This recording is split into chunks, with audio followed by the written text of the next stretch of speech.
Welcome views. IRFC എന്ന് പറഞ്ഞൊരു stock നമ്മൾ നിങ്ങളെടുക്കുക ഉണ്ടെങ്കിൽ അത് ഇപ്പം ഈ ഡിവിഡൻഡ് അനൗൺസ് ചെയ്തിട്ടുണ്ട്. അത് 80 പൈസയായിരിക്കും ഡിവിഡൻഡ് കണ്ടത്.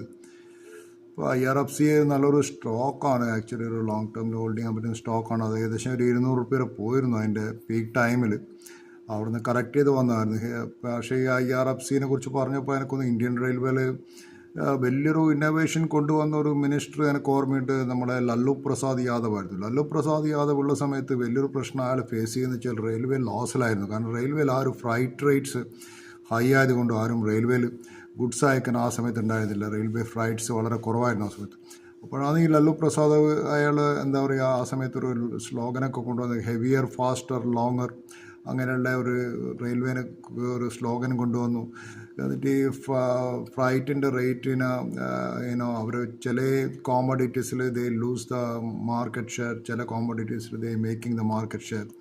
സോ അന്നേരത്തെ ആൾ ഫേസ് ചെയ്ത വലിയൊരു പ്രശ്നം വെച്ചാൽ റെയിൽവേ പാസഞ്ചർ ഫെയർസ് കൂട്ടിക്കഴിഞ്ഞാൽ അത് നാളെയുടെ ഓപ്പോസിഷൻ വലിയൊരു പ്രശ്നമാക്കും, പൊളിറ്റിക്കലി അത് ആക്സെപ്റ്റബിൾ അല്ല.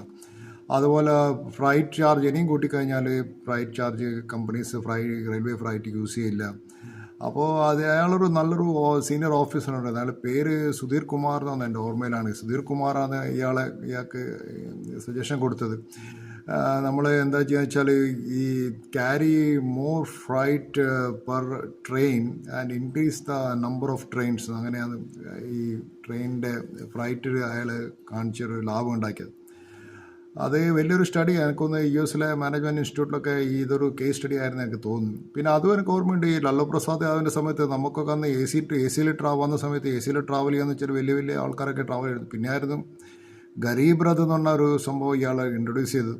അതൊരു low cost affordable air conditioned train service ആയിരുന്നു. പക്ഷേ ഈ ഗരീബ് രഥ് എന്തായാലും ഒരു ഇന്നോവേറ്റീവ് ട്രെയിൻ ആയിരുന്നു, അതൊരു വലിയൊരു ഇന്നോവേഷൻ ഉണ്ട്. കാരണം ഗരീബ് രഥ് എന്ന് വെച്ചാൽ ഇന്ത്യയിലുള്ള ആദ്യത്തെ ട്രെയിനായിരുന്നു. അതിന് പറയുക, they are carrying 20-30% more people in A train. അതെങ്ങനെയാണ് കൊണ്ടുവന്ന് വെച്ചാൽ അവർക്ക് 24 കോച്ചുള്ള ട്രെയിൻ ആദ്യമായിട്ട് ഈ എയർ കണ്ടീഷൻ ട്രെയിൻ ആയിരുന്നു. 24 കോച്ച് അതിൻ്റെ അകത്ത് ഇൻട്രൊഡ്യൂസ് ചെയ്തിട്ട് ഗരീബ് രഥാണ് ഇൻട്രൊഡ്യൂസ് ലല്ലു ആയിരുന്നു. അങ്ങനെ ആയാൽ റെയിൽവേ പ്രോഫിറ്റിലാക്കിയൊക്കെ വലിയ സ്റ്റോറിയാണ്. സോ IRFC പറഞ്ഞ സമയത്താണ് എനിക്ക് ഇതിനെക്കുറിച്ച് ഒരു പറയേണ്ട വന്നത്.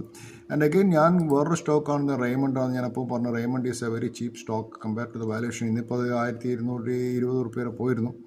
സോ റെയ്മണ്ട്സ് നിങ്ങൾക്കൊക്കെ ഒരു കൺസിഡർ ചെയ്യാൻ പറ്റുന്ന സ്റ്റോക്കാണ്. സോ ഞാനീ പറയുന്ന സ്റ്റോക്കുകളൊന്നും ഒരു ബൈ ഓർ സെൽ റെക്കമെൻഡേഷൻ അല്ല, എൻ്റെ ഒരു സ്റ്റഡി പർപ്പസിന് വേണ്ടി ചെയ്യുന്നതാണ്. So you have to consult with your financial advisor when you are making a financial decision. Thank you very much. Have a nice day.